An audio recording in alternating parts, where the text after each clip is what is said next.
Actions are the same in many ways, how our tongues savor similar foods. But when tongues start to wag, the problem begins.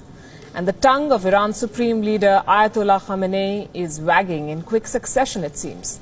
So much so that he has harped upon Kashmir twice in a week's time. And believe me, it's in bad taste. And before we tell you what Khamenei has said, here's what you should know. India is the second biggest importer of oil from Iran.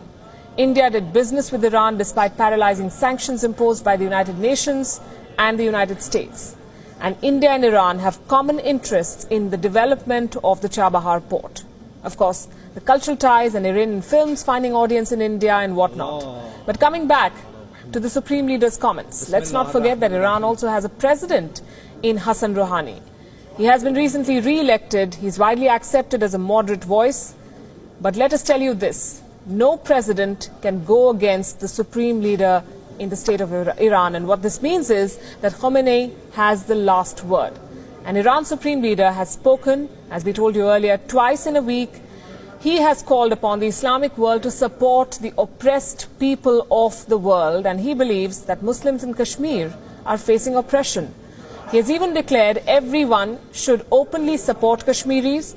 He is sowing the seeds of unrest in the name of Islam, some would say, in Bahrain, Yemen, Myanmar, and now in Kashmir. And many would ask, why is Iran turning its back on India? It's an open secret that Iran is no friend of Israel. Prime Minister Narendra Modi has joined hands with Benjamin Netanyahu to combat terror, and perhaps that is why Tehran is rattled, or some in Tehran certainly are.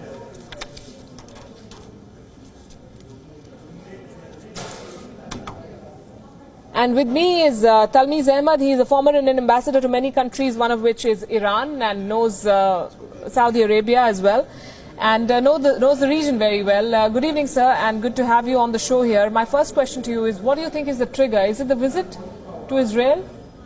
What is... I don't think it is the visit to Israel. He made the first remark well before the visit. With deep respect to the Supreme Leader, I must say that he is increasingly irrelevant. He is ill. There are expectations that he will be succeeded shortly. There are already discussions in Iran as to who could take his place. He is the spiritual leader of the country. It is a complicated political but situation. He has a lot of say. He has tremendous political power. He has embarrassed his own president from time to time. Even in the context of the recent presidential elections, he had openly supported an opposition candidate against President Rouhani. So I would suggest with respect that we should not get overly agitated at this point about these remarks. These are the rantings of an old man who is well past his prime. And I think this is not the opinion of the government of Iran.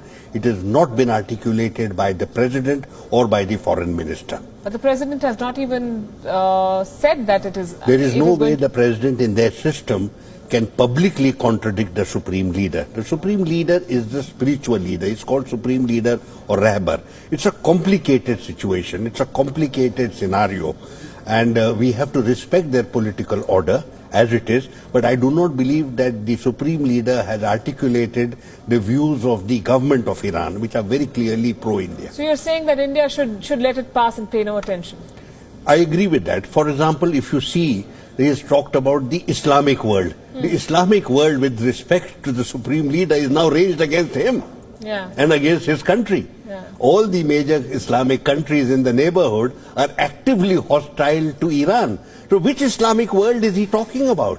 Which Islamic issues is he talking about? It just shows how disconnected he is from the rest of the world.